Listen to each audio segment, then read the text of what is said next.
the American consumer overall is better, but not dramatically as better off than 10 years ago, even somewhat better off than 20 years ago. But you're quite right in that there's been considerable inequality in terms of the progress of people financially during that period.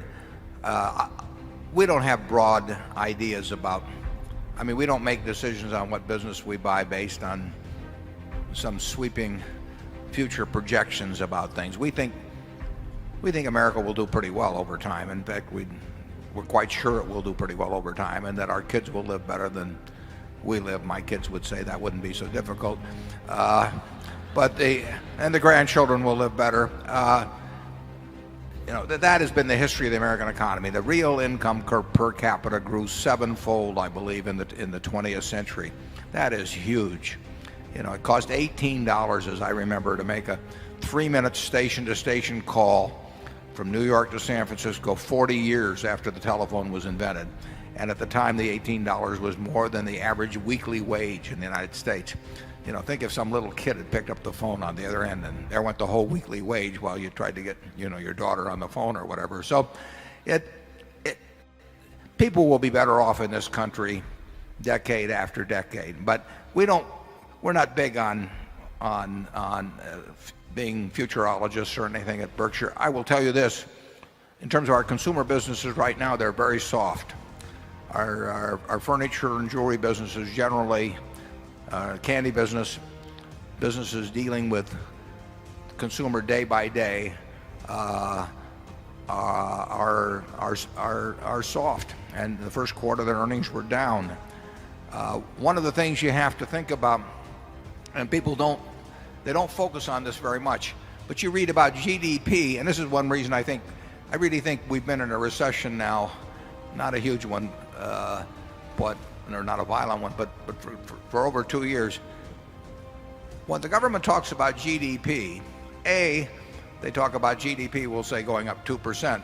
But of course, the population of the country, goes up something over 1% per year. So it's per capita GDP that counts, and that has gone very close to no place. But the more important factor, to some extent, is that GDP counts the people that have you take off your shoes when you go to get on an airplane. It counts extra police. It counts all of these things that don't really translate into they translate into goods and services that the country wants, but they're not goods and services. I mean, they're goods and services we wish we didn't want, and all of that counts the same way. If there's 20 guards at the airport instead of 3 guards, that goes into GDP. But does it make you feel any better about how you're spending your paycheck every month? Probably not. And when you get into a war, for example, if you drop planes into the ocean, that's part of GDP, the cost of manufacturing those planes. But it doesn't do anything for you at your house. So in terms of what I would call desirable GDP, I think my guess is that on a per capita basis, that has gone no place in the last few years, as we've diverted resources to other things that don't really translate to what goes into your house or onto your table.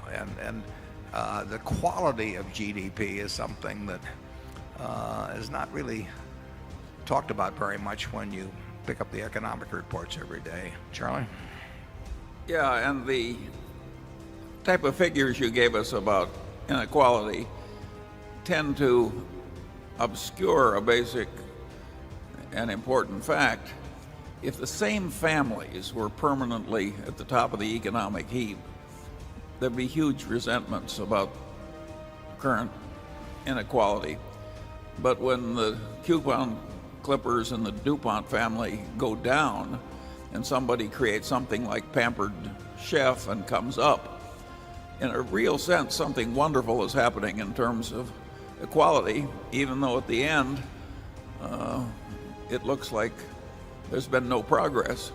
That much churn makes people think the whole system is fair.